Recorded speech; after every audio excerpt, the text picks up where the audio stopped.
로마서 6장 5절 읽었습니다. 세례를 설명하고 있는 그런 말씀입니다. 세례가 두 가지의 중요한 의미를 담고 있음을 6장 5절이 말해주고 있습니다. 첫째는 죽음입니다. 자기가 죽는 것을 말하는 게 아니고 예수님의 죽음을 말합니다. 예수 그리스도의 죽음에 내가 연합하는 것이 세례입니다.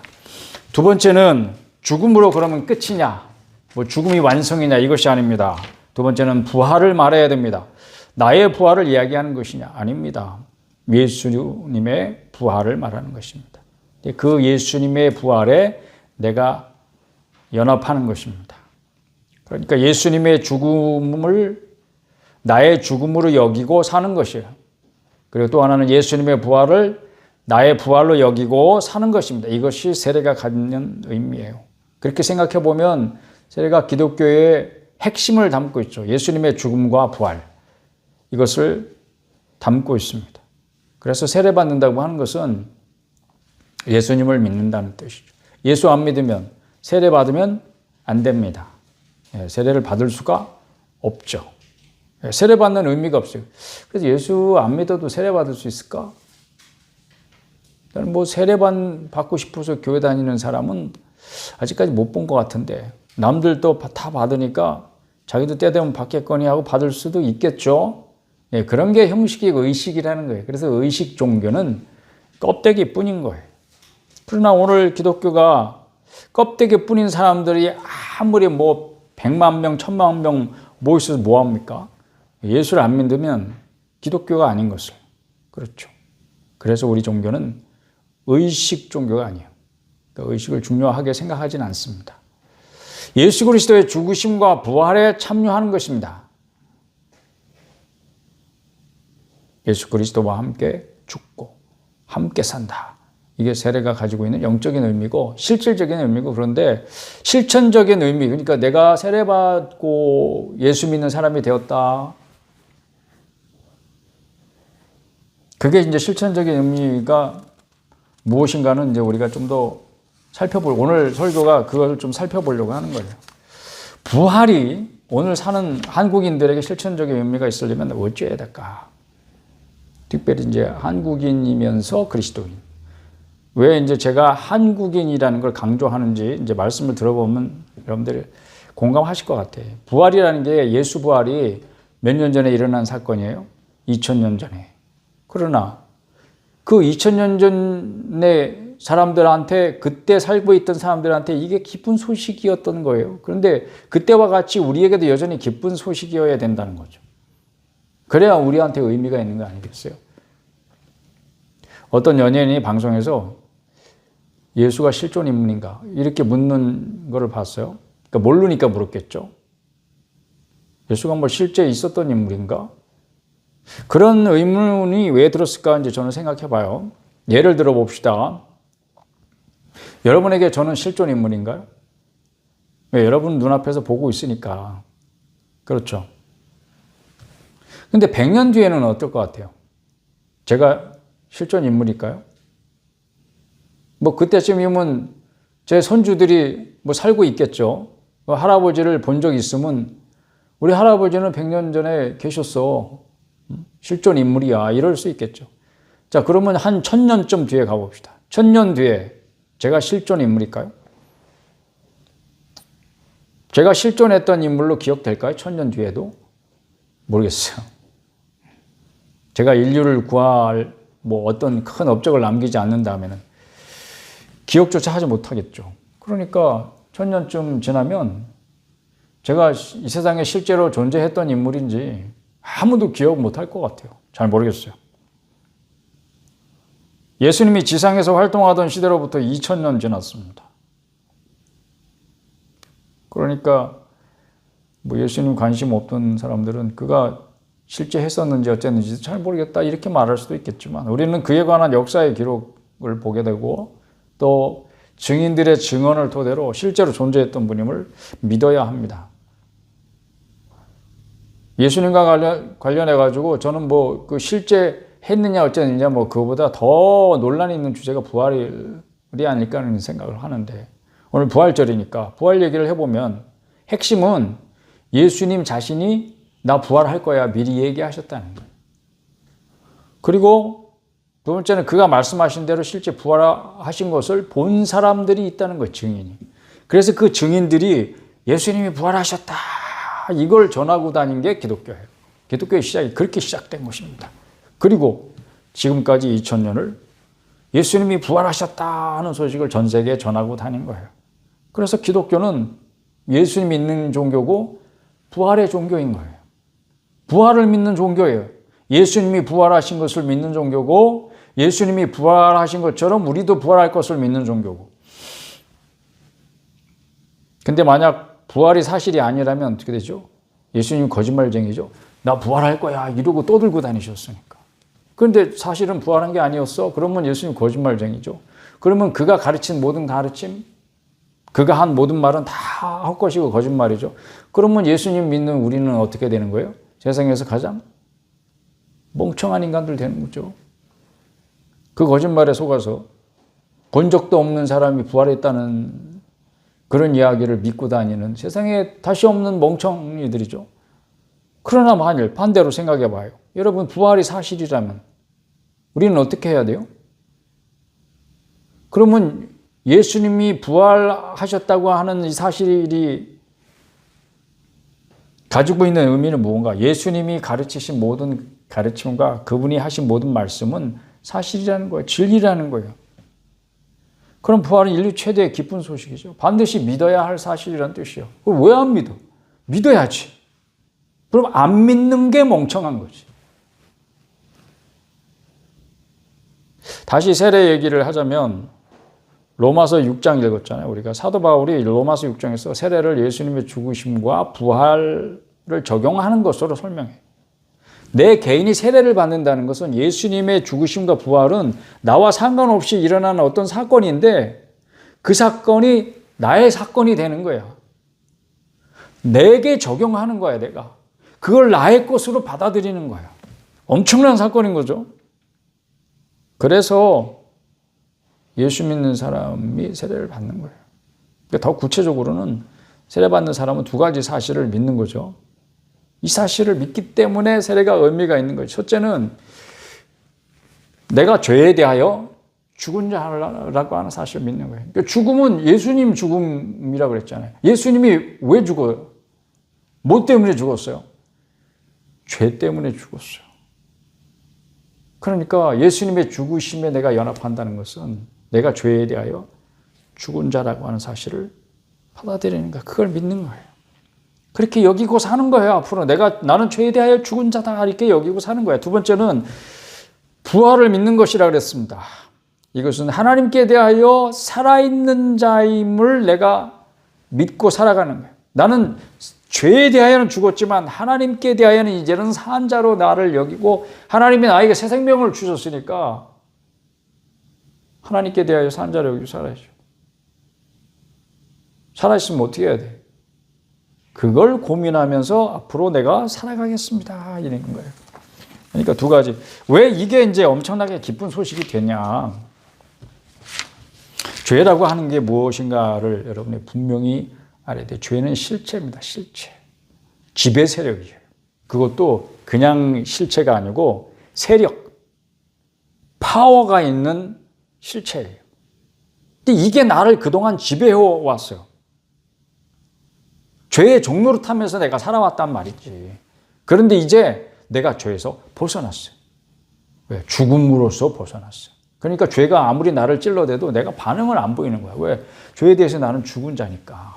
죽은 자는 말이 없다. 이런 말이 있죠, 여러분. 죽은 자는 반응이 없는 거예요. 두 번째는 하나님께 대하여 살아있는 자로 여긴다. 무슨 말이에요? 내가 새로운 주인을 모셨다. 그런 의미예요. 근데 그 주인은 죄가 주인 노릇할 때하고는 완전 다른 거예요. 새로 모신 그 주인은 나를 자유하게 해요. 기쁘게 해요. 안전하게 해요. 생명력 있게 해요. 로마서 6장 22절을 읽어봅시다. 로마서 6장 22절 다 같이 한번 읽어보실까요? 시작. 그러나 이제는 너희가 죄로부터 해방되고 하나님께 종이 되어 거룩함에 이르는 열매를 맺었으니 그 마지막은 영생이라. 여기에 기독교의 전문 용어들이, 중요한 전문 용어들이 나오는 거죠. 죄 나오죠. 해방 나오죠. 종 나오죠. 거룩함 나오죠. 그리고 영생이 나오고 있습니다. 그 의미가 여러분 안에서, 이 말씀을 듣는 여러분 안에서 막 실체가 되고 살아 움직이고 역사하고, 그리고 그것이 무엇인지 막 깨달아지고 믿어지고 알아지는 역사가 있기를 축복합니다. 그냥 그래 설명해봐. 이제 뭐 다 알았어. 이제 설명해봐. 그러면 여러분들이 막 설명할 수 있어야 돼요. 이제 제가 물어볼 거예요. 이제 언제든지. 공부를 한다고 그리고 답을 외운다고 해가지고 이게 뭘 알아지는 게 아니죠. 우리가 알아진다고 하는 것은 실체 앞에 딱 섰을 때에, 우리가 만약에 하나님을 눈앞에서 봤다고 합시다. 그 본 기억이 너무 강렬해서 이제는 눈을 감아도 그 모습을 그려볼 수가 있어. 그리고 그 뒤로 다시는 못 만나도 내가 죽을 때까지 평생 내가 본 그분의 모습을 다른 사람한테 전할 수 있어. 이런 게 경험인 거예요. 지식으로는, 그러니까 배워서 공부해서 아는 지식으로는 절대 이 경험을 따라갈 수 없는 거예요. 기독교는 그렇게 크게 생명이에요. 그런 생명력에 대해서 제가 말씀드리고 있는 거예요. 우리 한국인들한테 부활을 이해시키기 어려운 두 가지 장애물이 있다고 생각해요. 아까 어떤 연예인 얘기했잖아요. 그가 무슨 이야기했다고, 무슨 질문했다고? 예수가 실존 인물이냐? 그렇지만 그 사람이 석가가 실존 인물이냐 묻지 않더라고. 공자가 실존 인물이냐 묻지 않더라고요. 이게 무슨 말인지 아시죠? 한국인들은 이미 실존 인물로 접고 들어가는 거야. 부처님이나 공자님은 그가 뭐 실존했었냐 아니냐 이런 걸 의심하지 않아. 왜? 그게 한국인의 세계관으로 뿌리 깊이 사로잡혀 있어요. 그러니까 내가 불교인이다 뭐 유교인이다 이런 거 생각해보지 않지만 이미 한국인의 심성 속에는 깊이 자리 잡고 있는 거예요. 첫째는 불교의 세계관이 그런 거예요. 불교가 이제 1000년 이상 한국인의 심성을 지배했어요. 삼국시대에 들어왔으니까. 언제적 얘기예요, 벌써. 그렇죠. 그러니까 우리는 1000년 이상 된 거예요. 불교의 내세관은 윤회예요, 윤회. 삶과 죽음이 반복됩니다. 그러니까 여기에 환생이 있는 거예요. 죽고 다시 태어나는 환생이라 그래요. 무한히 반복됩니다. 그런데 불교에서 윤회를 고통으로 봐요. 그래서 삶의 목표가 뭐예요? 불교인들에게는 해탈인 거예요. 해탈. 그러니까 윤회, 고통스러운 윤회의 사슬에서 벗어나서 다시는 윤회하지 않는 거, 다시는 환생할 필요가 없는 거 해탈이라 그래요. 그런데 중생이, 우리와 같은 일반인들 가리켜 중생이라고 하는데, 중생이 해탈할 가능성은요? 얼마나 될 것 같아요? 아무도 장담 못해요. 가능성을 이야기하는 거지, 가능성. 너도 해탈할 수 있어. 너도 부처가 될 수 있어. 이게 부처가 해탈한 넘버원이라고 생각하는 거죠, 불교에서. 그러니까 아무도 장담 못하니까 이 고통을 그냥 자연스러운 걸로 받아들여 이렇게 이야기하는 거예요. 왜? 아무래도 벗어날 수가 없어요. 생로병사 이 모든 것들이 살아있음으로 해가지고 죽을 때까지 느끼는 모든 고통을 대표하는 말들이잖아요. 사는 것도 고통이고 죽는 것도 고통이고, 고통 중에 최고의 고통은 뭔지 알아요? 죽는 거예요. 그러니까 이걸 해결 못하니까 뭐라고 가르쳐요? 자연의 일부다 이건. 그리고 또 다시 사는 것이다. 그러니 이거 네가 아무리 고통스러워해도 이거 반복되니까 너는 그냥 자연스럽게 받아들여. 근데 불교 세계관이 1000년 이상 우리 민족의 정신을 사로잡았어도 우리가 죽음을 자연스럽게 받아들입니까? 야, 죽음 당연한 거지. 뭐 여러분이 이렇게 말할 수는 있다고 하더라도 네가 오늘 죽어. 그럼 여러분 생각이 달라지죠? 내가 오늘 죽어? 그럼 어떻게 해요? 모든 것이 한꺼번에 무너지는 그런 공포가 밀려오는 거죠. 아무리 죽음을 자연의 일부다, 자연스러운 것이다, 받아들여라 이래도 사람이 그렇게 되지 않아요. 사형수의 예를 들어보면 제가 그런 이야기를 들은 적이 있습니다. 오래전에. 자기가 사형수라는 것은 사형 온도를 받아서 자기가 언젠가는 죽게 될 걸 알잖아요. 날짜는 모르지만. 근데 정작 이제 교도소에 갇혀 있다가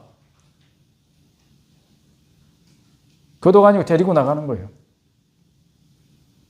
사형장으로 데리고 가면 이 사람들이 안 돼요.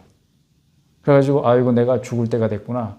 이렇게 끌려가는 사람은 아무도 없을 거라고. 거의 대부분의 많은 사람들이 저항한대요. 배설하기도 하고 막. 죽음은 고통을 넘어 공포스러운 것입니다. 근데 말이에요, 여러분. 예수님께서 바로 그 고통의 끝판왕인 죽음을 부숴버린 사건이 바로 부활입니다. 할렐루야. 그러니까 불교인들에게는 예수님의 부활 소식이 진짜 매력적인 사건이 될 수 있어요. 기쁜 소식이 될 수 있어요. 그 죽음을 부셔버렸어? 더 이상 윤회할 필요가 없는 거예요. 예수님 믿음은, 그래서 예수 믿는 사람들은 죽음이 더 이상 고통이 아니에요. 오히려 영원한 생명으로 가는 문으로 보는 거죠. 두 번째는 유교의 세계관이 예수님 부활 소식을 이해하기 어려운 장애일 수 있어요. 왜냐하면 유교 사상은 내세가 없어요. 그러니까 죽으면 끝이야. 그러니까 부활이 필요가 없는 거지. 죽으면 끝인데 부활을 뭐하러 해?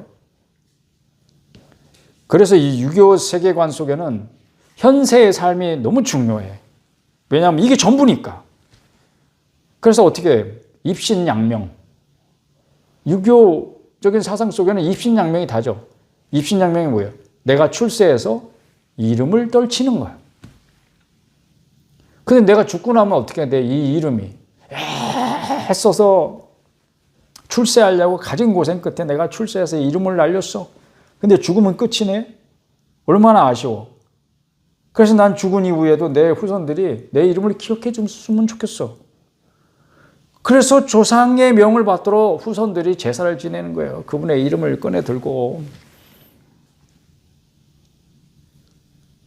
그러나 여러분, 현재의 삶을 가장 잘 사는 비결이 뭘까요?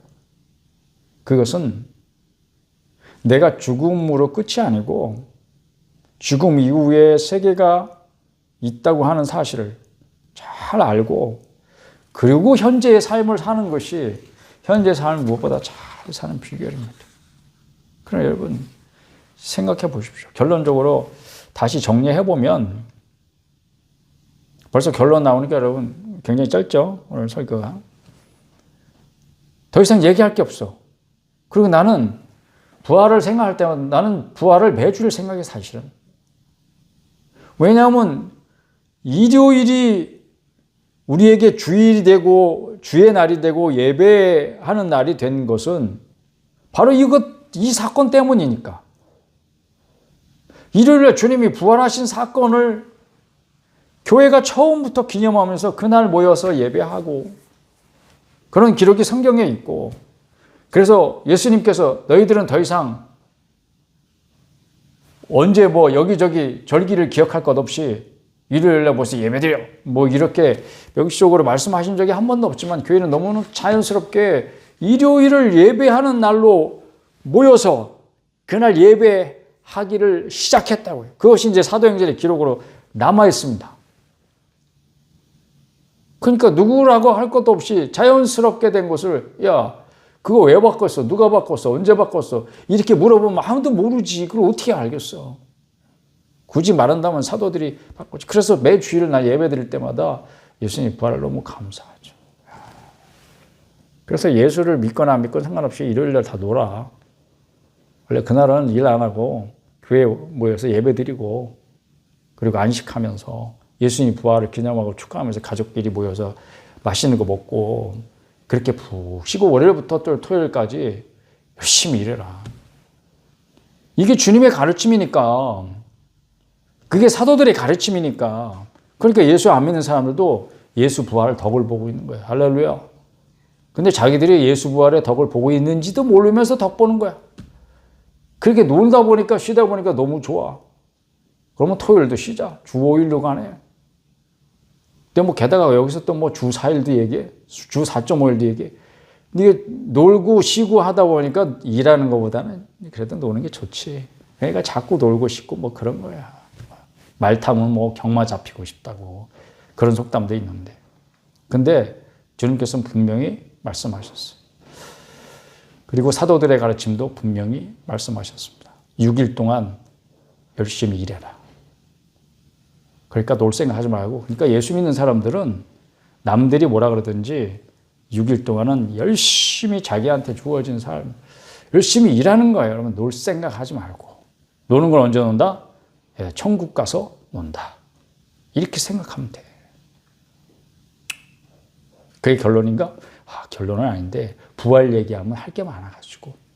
첫째, 부활은 다시 말하지만 죽음을 부숴버린 사건이다. 이게 실천적으로 우리의 삶 속에 나타나려면 어떤 마음을 가지고 살아가는 것이 이 부활을 내가 오늘 실천하면서 살아가는 것일까? 죽음을 부숴버린 사건이 어떤 의미가 있어요, 여러분? 죽음으로 대표되는 좌절, 낙심, 고통, 이걸 말하는 거예요. 이 죽음이라고 하는 것은.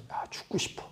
이럴 때 나 너무 우리나라 사람들은 그냥 뭐든지 거기다 죽겠어라는 말 붙여가지고 좋아도 죽겠어, 싫어도 죽겠어 이러니까 좀 죽음이라는 것이 좀 너무 오버되는 측면도 있지만 우리가 죽고 싶어 할 때는 낙심이 될 때, 좌절할 때, 고통스러울 때 그런 거잖아요.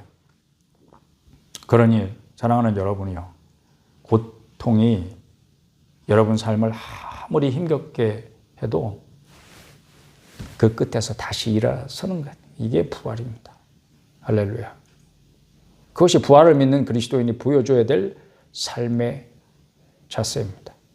요즘 무엇이 여러분을 힘들게 합니까? 그 끝에서 다시 일어나십시오. 부활의 능력으로 여러분은 다시 일어설 수 있습니다. 그게 여러분이 부활을 믿는 자세인 것입니다. 아무리 죽고 싶어도 그 끝에서 다시 일어서게 하는 것이 예수 부활이고 그것이 나의 부활이다. 믿으시기를 바랍니다. 두 번째로 부활은 오늘을 살아내는 능력이다. 것입니다. 오늘을 살아내는 능력.